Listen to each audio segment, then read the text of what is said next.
Kaya nga sinasabi ko sa inyo, huwag kayong mabalisa sa inyong buhay kung ano ang inyong kakainin o kung ano ang inyong iinumin, kahit sa inyong katawan kung ano ang inyong isusuot. Hindi ba higit ang buhay kaysa pagkain at ang katawan kaysa damit? Tingnan ninyo ang mga ibon sa himpapawid. Hindi sila naghahasik o gumagapas o nag-iimbak man sa mga kamalig, ngunit pinapakain sila ng inyong Ama na nasa langit.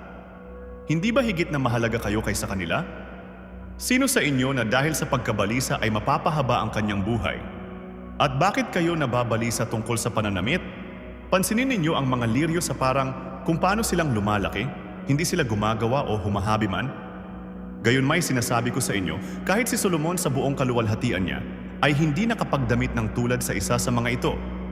At kung gayon binibihisan ng Diyos ang damo sa parang na ngayon ay buhay, at sa kinabukasan ay itinatapon sa kalan, hindi ba lalo niya kayong bibihisan o kayong maliliit ang pananampalataya?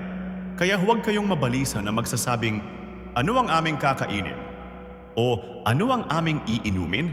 O ano ang aming isusuot?